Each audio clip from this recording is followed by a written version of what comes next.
Good day, everyone. My name is Naval, your OLC for Purposive Communication. So today we will be discussing the second part of Lesson 4, titled Evaluating Texts Reflecting Different Cultures. Today we have to learn the definition of linguistic landscape. Next, we have to explore the different kinds of signs.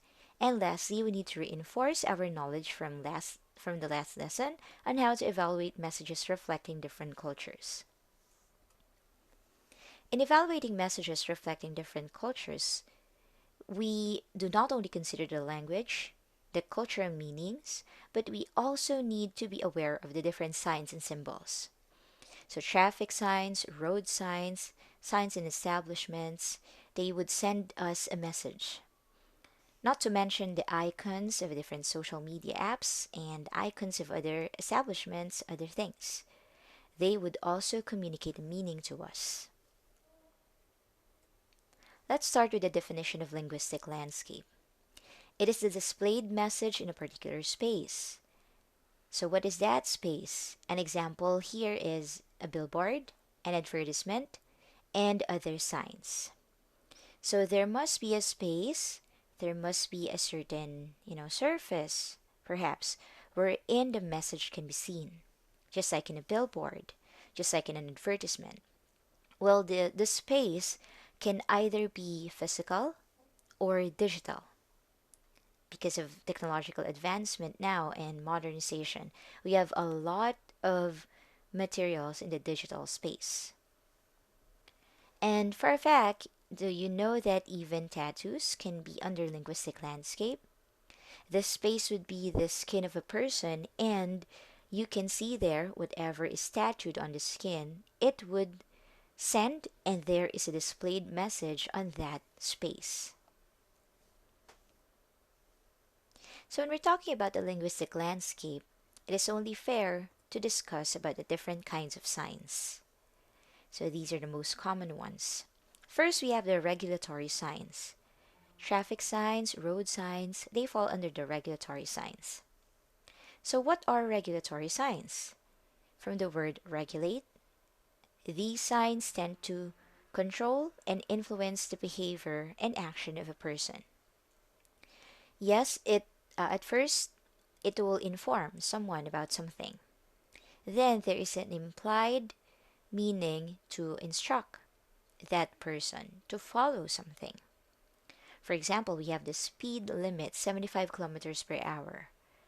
So whenever you see this on the road, it means that you shouldn't go over the 75 kilometers per hour speed limit. Also, you have the do not enter sign. So for the do not enter sign, whenever you see this in establishments or outside, maybe on the road, you're not supposed to enter that area or that part.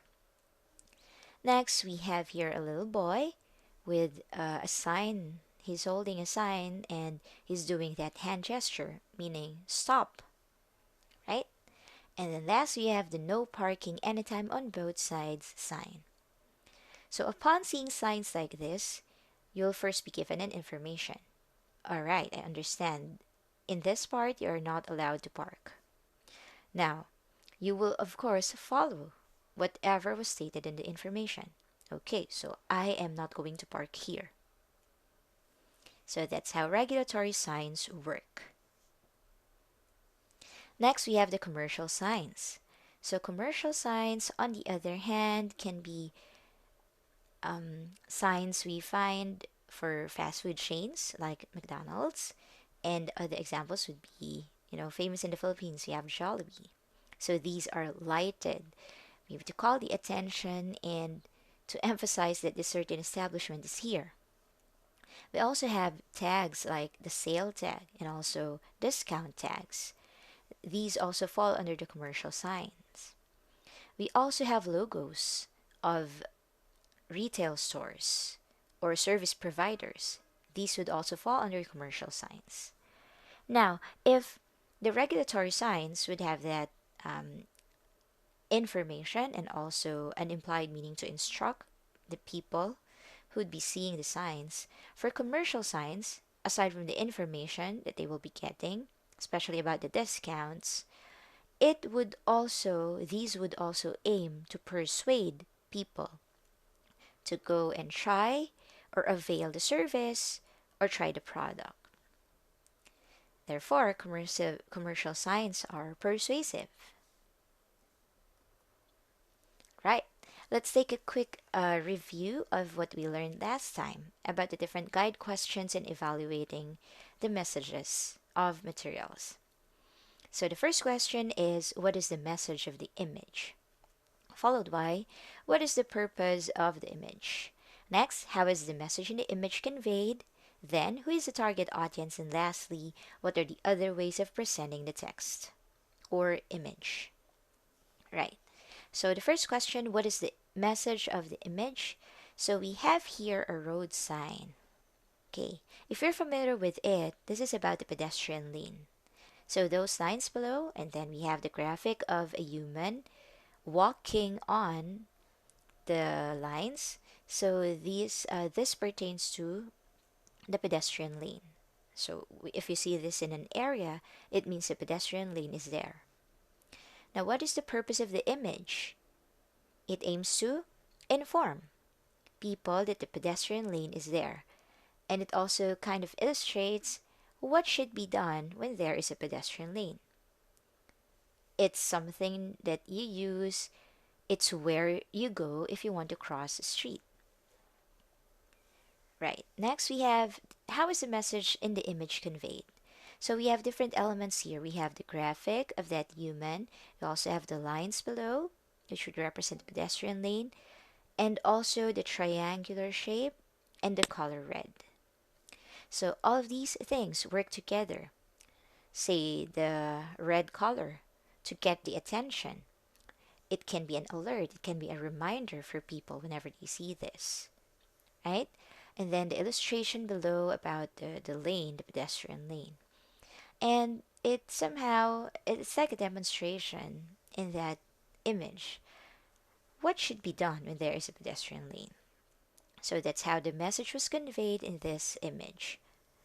Next, who is the target audience? Is it only meant for people who are crossing the streets? Is it only meant for the drivers?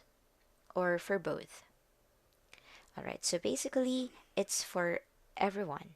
If you want to cross the street, you have the intention of doing so, and drivers and motorists, it would serve as a precaution for them to be extra careful, to slow down whenever they see that that area is a pedestrian lane. And lastly, what are the other ways of presenting the text or the message?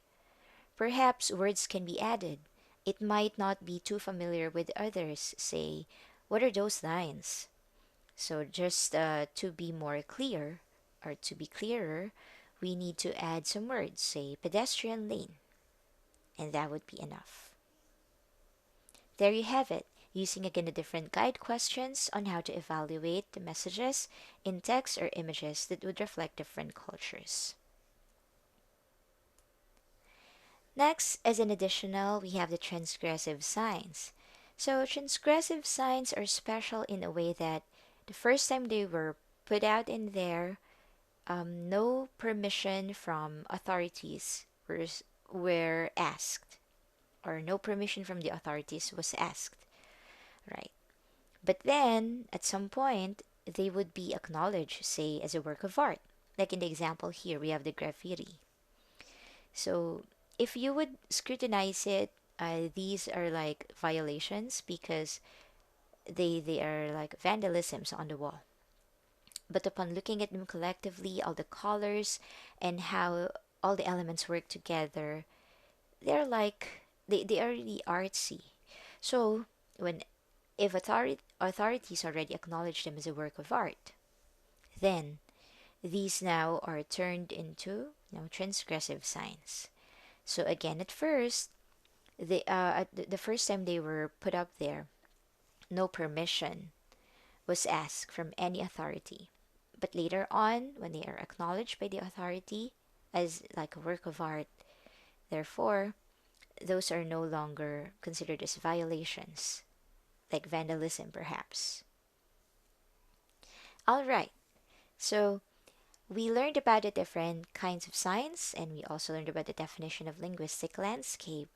So these pieces of information would be beneficial for us in knowing the messages or interpreting the messages of different signs and visuals that we see everywhere.